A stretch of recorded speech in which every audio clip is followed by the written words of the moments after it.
நிறைய பேரண்ட் எல்லாருமே குழந்தைங்களுக்காக சீக்கிரமா எந்திரிச்சு அந்த குழந்தைங்களுக்கு ஹெல்ப் பண்ணணும், அவங்களை எப்படியா சப்போர்ட் பண்ணணும். இன்னைக்கு போர்டு எக்ஸாம் போற குழந்தைங்களுக்கு நல்ல ஒரு பேரண்டா நம்ம இருக்கோம். நிறைய பேர் நினைச்சிட்டே இருக்கீங்க. நிறைய பேர் என்கிட்ட கேட்ட கேள்வி என்னன்னா, சார் காலையில் எத்தனை மணிக்கு எந்திரிச்சு படிச்சா நல்ல மெமரி பவர் வரும்? நிறைய பேரண்ட் கேட்டிருக்காங்க.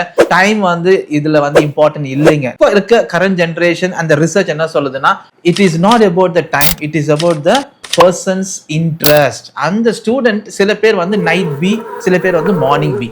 சில பேர் பாத்தீங்கன்னா நைட் பீனா என்ன மீன் பண்றோம்னா, சில பேருக்கு நைட் எக்ஸ்டெண்ட் பண்ணி படிச்சா ரொம்ப சந்தோஷமா இருக்கும், நிறைய படிக்கணும்னு ஆசை வரும், நிறைய படிச்சுக்கிட்டே இருப்பாங்க. சில பேர் நைட் நேரம் படிக்க முடியலன்னு தூங்கிடுவாங்க, காலையில சில பேர் நேரமா எந்திரிச்சு படிப்பாங்க.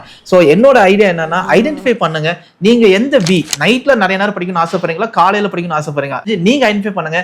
Every individual is different. அதனால நீங்க உங்களுக்கு நைட்டுக்கு நல்லா இருக்கு, ப்ரொடக்டிவா இருக்க முடியும்னா நைட்டு, காலையில ப்ரொடக்டிவா இருக்க முடியும்னா காலையில. அதனால it is up to you. நல்லா பண்ணுங்க, எவ்வளவு நேரம் ஒர்க் பண்ணாலும் சூப்பரா பண்ணுங்க, ஜாலியா படிங்க, செம்மையா படிங்க. All the best.